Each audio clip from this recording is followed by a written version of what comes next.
Right everybody, we're back here again on the Sir Grange Zoysia lawn. Last time we were here in the video, it was the first mow, and ever since that time, I have stuck to a religious 2 or 3 day interval mowing regime.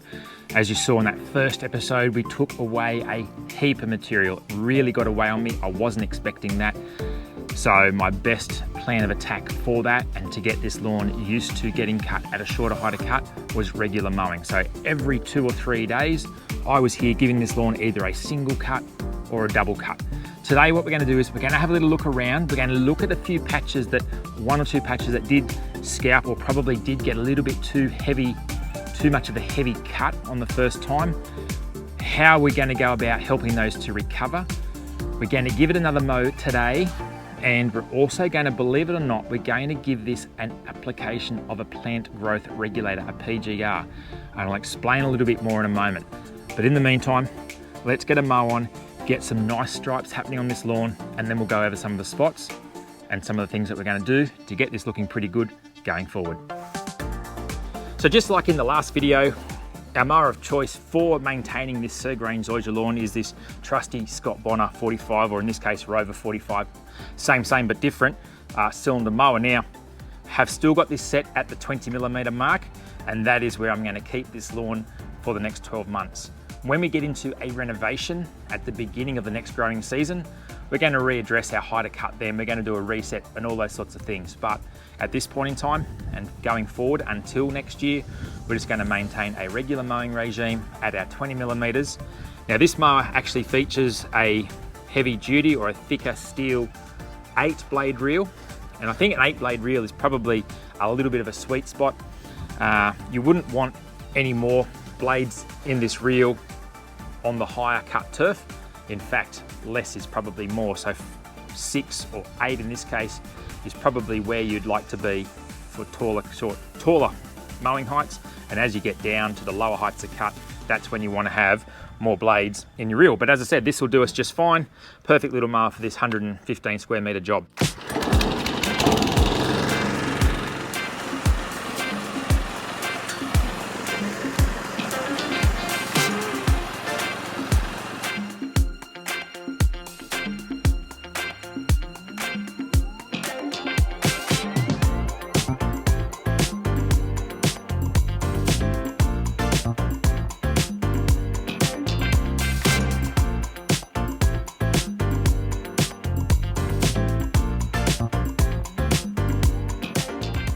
Let me run you through quickly what I've been doing to get it to this point. When we laid it, we put down our starter fertilizer. We've done 2 applications of our lawn kelper, which is our hose-on product by Lawn Solutions, our liquid seaweed with some NPK. We've done a first cut, and subsequently it was much taller than we needed it to be. It sort of got away on me. We corrected that, or re-educated the lawn going forward by mowing it every 2 or 3 days just to retrain it, not to get tall. We're looking for a shorter height of cut. Here we are today, and as you can see, a full catcher from 3 days mowing. Now, let's have a little look around and I'll show you some of the trouble spots or spots of interest even, and what I'm doing to correct those problems. One of our areas that would have been obvious in the first mow was this section here, and it did cop a fair bit of a scalp when we did our first mow. Now at the time when we came back and we did a little update in that same episode, you would have started to see, I pointed out some new shoots coming through. Now, they have obviously continued to push through and now are finally starting to really push in. Now, one of the things that I'm really starting to learn about Zoysia, because I will tell you, I'm the first person to put my hand up and say, I don't know a great deal about Zoysia, apart from having the trial of the Primo Zoysia at home and this Zoysia here at Mum and Dad's. I don't know a lot about it, so I'm kind of learning with you guys, but also applying my trade to it as well to sort of come to the conclusions that I'm coming to. But one of the things I've noticed is once you take it down to a point where it does really scalp down in deep, like that section down there, I find that it doesn't actually recover from the area that's been scalped right down. It actually recovers by sending up new growth from the ground below. So I think that's where it gets its slow to repair when there's damage sort of label, if you will, because if you look around, we've just had a full catcher off 115 square meters of turf for 3 days growth, and that is really quite substantial. So When people say zoysia is slow to grow, it's slow to establish, so it's slow to sort of get its roots established down nice and deep, hence we're not going to renovate and do crazy things too soon. Once it's settled in, its leaf growth is quite vigorous, but once you get damaged spots, that's where you're going to find it slow and where a lot of people, I feel, could get frustrated with it. So going forward, what can we do to help that recover as quick as possible? And the answer is, believe it or not, a really light dusting of a top dress. Now, we don't want to pump it full of fertilizer and stuff. In fact, zoysia does have quite a low nutrient requirement, but during establishment, it's okay to give it a little bit more. But we don't have a problem with growth because we're getting plenty of growth. So what we'll do, we'll just give a few handfuls of sand and very lightly fill in a couple of the other little bits and pieces that we've got. The other thing I've noticed is it is slow to run. So although around the edges we do trim with a line trimmer because the scot bonnet doesn't really get right up to those edges nicely, it's not running across the path like a cooch or tiff tuff or kikuyu lawn would do. And it's not even beginning to establish itself into gardens or anything like that. So it's not ultra invasive in that aspect. Again, grows quite quickly this way, not so quickly this way. And as it gets down, as I'll say it again, as we get little bare spots like this, it does take a little bit longer to establish. But if you go into this knowing that that's what to expect, you're going to be pretty impressed with the lawn because just have a look at it. It really is worth the little extra attention that it needs for repairing little bits that might pop up or during establishment of new turf. I think it's worth just fussing around with it if you're that sort of person, because it's going to give you some amazing results, particularly once it roots in, particularly in Queensland where it's hot and humid. Here we're probably generally more hot and dry. Sydney climate's fine. Melbourne, this stuff will go okay too, providing it's in a warm, sunny spot. And you're looking at laying it in the growing season. So from November through to say January, February is a great time to lay Sir Grange. I probably wouldn't recommend laying it in the winter there because I just feel the winter's too cold. It'll sit there and it won't do anything. So if you're going to do anything to do with zoysia Sir Grange down in Victoria, in Melbourne, do it while the grass is growing if you're planning to lay it. Otherwise, just hold out till spring, summer. That's your best bet. So we've got a little patch here now that I'm just going to demonstrate when I say dusting. So we've got our sand here, and seriously, it isn't heavy.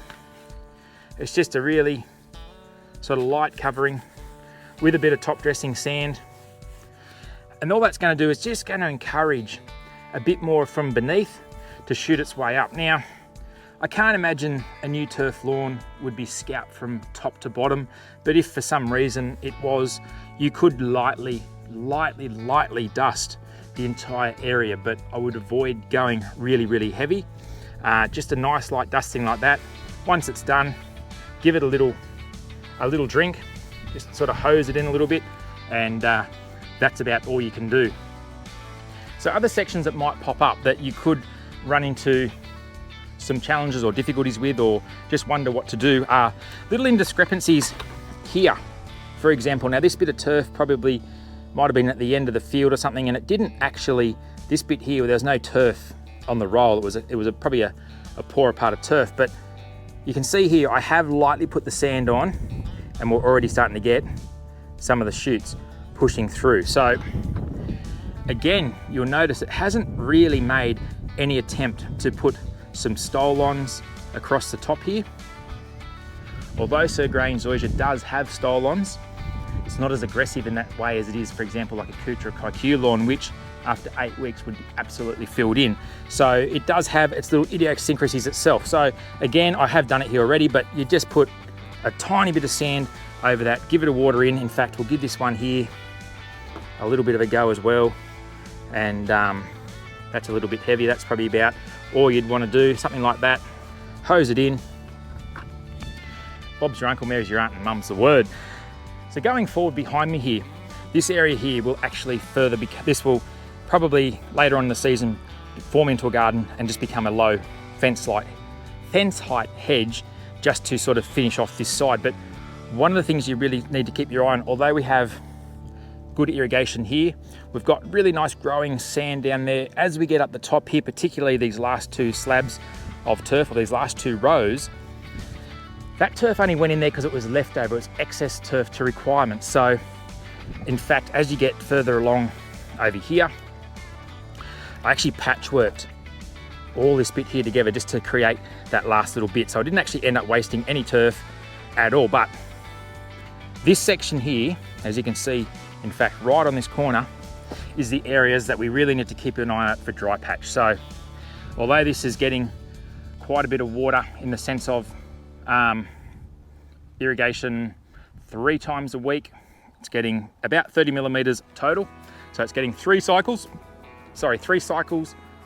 of 1 hour, which for this is 10 mils, so 10, 20, 30. So it's getting 3 times a week, 30 millimeters of rain a week, or equivalent to 30 millimeters of rain.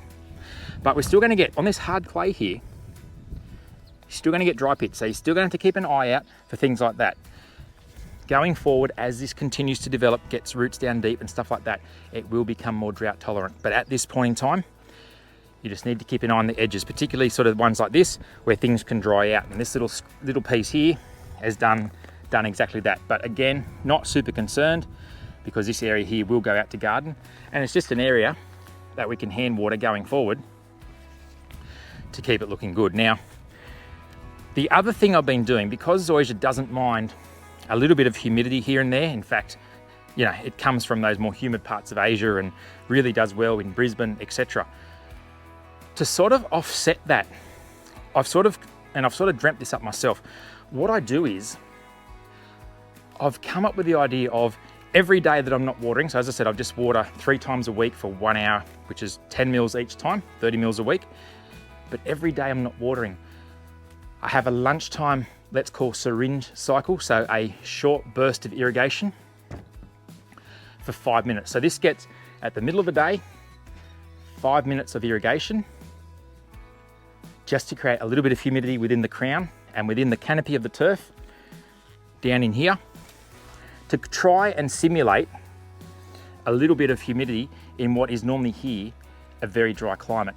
Well, today is shaping up to be a really, really warm day. So I want to get this done this morning before the heat of the day starts to increase. Now, a lot of this sort of stuff you do want to do in the cool of the morning rather than in a hot, dry summer afternoon, because it's just going to stress the turf out too much, particularly when you're putting down an iron-based product with a bit of nitrogen in it, etc. Because obviously we're not going to be watering this in because we're using a PGR. Now, PGR simply means a plant growth regulator.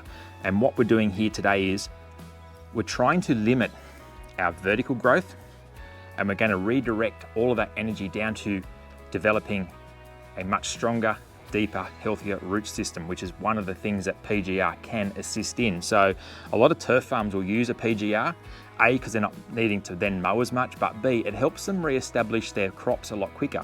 There's a lot more root mass in the ground, and as I've harped on about now 1,000 times, my main mission to get this zoysia, get it to have nice deep root system, because it is slow in some ways, as we spoke about earlier in the video, and as we see when it comes to vertical growth, it's quite fast. So we're going to use an entry-level PGR, or plant growth regulator. We're just going to use an entry-level rate. We're going to use 12 mils of product per 100 square meters, mixed with a light entry-level rate of our liquid iron. Now we're going to go with the Plant Doctor stuff as usual. I find it's a really good value iron product, and it's always given me fantastic results. Now we're going to apply that out. We're not going to water it in at all. It needs to stay on the leaf. So another reason to do this before it gets too hot. As we look around, this is looking nice and green. I'd be very curious to see exactly how much more color we get out of the iron application that we're about to put out. Now, the iron does actually offset any initial slight loss in color or discoloration that the initial PGR may give you. So it's always good to mix those two together.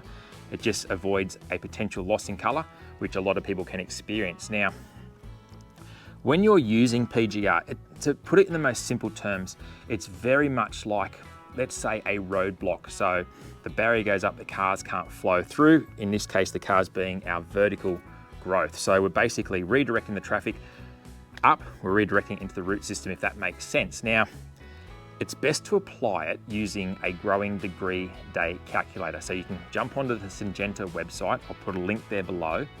And I'm going to set my reminder, if you will, for 200 growing degree days. So the calculator works out the weather in your area and the likelihood, if you will, of how long the product will last. That's what I'm trying to say. So you can have for example, 200 grain degree days and reapply that as it hits 200 degree days, because as the product wears away or finishes working, you'll get a surge of leaf growth, and we really need to avoid that. So that's sort of it in a very simple nutshell. If you don't want to go down the complex road, or what might appear to be a complex road of a grain degree day calculator, you could apply it every 3 to 4 weeks at an entry-level rate. If you see a rebounded growth before that period, you could probably just increase the dose slightly, but going forward, always start off at the entry-level rate. Now, probably a lot of words in this, but when you look at the label, it talks about golf greens and fairways and bunkers and roughs and deep roughs and all this sort of stuff. So I'll simplify it down for you now. If you've got shortcut turf, so if you're mowing your turf less than say 8 millimeters, I would advise looking at the rates for a golf green or a bowling green, for example, but you will find you'd probably have to up those rates fairly swiftly. Fairway is probably a good general all-rounder, so the fairway rate or tee box rate, is probably an all-rounder for that sort of 10 to 15 mils. And if you're cutting taller than that, again, look at the roughs and deep roughs rates for what's going to work for you guys best. So let's get our product out now, and hopefully we'll get a nice little boost in colour. A little handy hint I recommend is grab yourself a couple of these syringes. They're easy, they're cheap on eBay. When you're measuring out small amounts, I only need 12 millimeters. So this measuring canister here on the side of this Primo bottle doesn't actually give us 12. So this is 10, so 10 and 2, it's pretty easy to do. And it gives you a really precise amount to add. So there's our 10.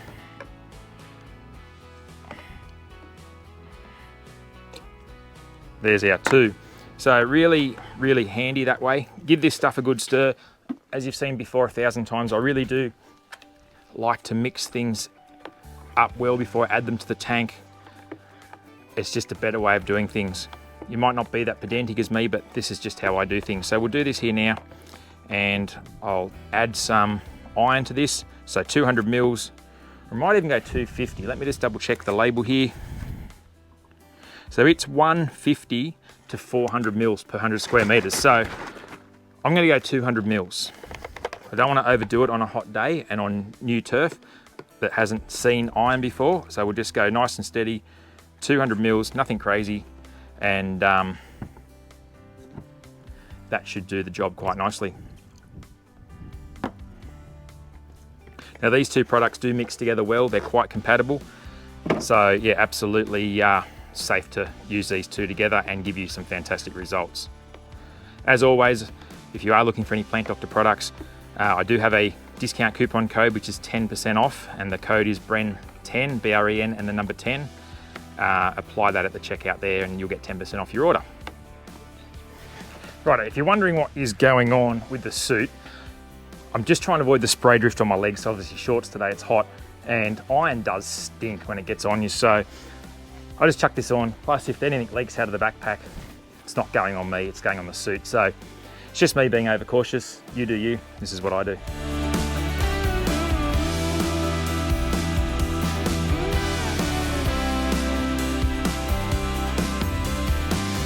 So it's been 3 days now since we applied our plant growth regulator and our iron nitrogen mix. And I don't know if it comes through on camera or not, but this is looking really, really nice. The lawn has increased in color. It appears at this point in time that we do have less growth. So clearly the PGR is starting to work. I reckon today I'm gonna do a double cut just to give it a really nice sharp cut. And we'll see what it looks like at the end of it. And then I guess from there on, the next mow, we should start to see significantly less clip, and it will be just that little bit easier to keep on top of the mowing. It is looking so thick, so lush. All the way down you get quite a lot of green leaf, which is what actually sets this apart as well from your likes of your cooches and your tiff tuffs and kikuus, etc. But I'm going to stick with what I said. It really does just look like a cool season lawn that just happens to be a warm season variety.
As you notice, double cutting this lawn is actually a bit of a pain in the backside with this retaining wall here. It's kind of a very hard lawn to mow apart from straight up and down, but we get the job done. This is probably now, we're probably now at the 8-week mark. And let me tell you, this stuff has really exceeded my expectations. As I said, I thought it would be slow. We talked about that earlier in the video. It's slow in certain ways, but generally, no, it's not. It hasn't seemed to slow down much even with the PGR, but it's early days with that. It's only been down 3 days. So we'll know by the next mow whether or not I might have got the rate a little bit too light or it's bang on. So time will tell. We're heading for a pretty hot week ahead today. We're heading to about 40 tomorrow, 41 the day after, and I think it cools off a bit after that. But this is due to get a water on now.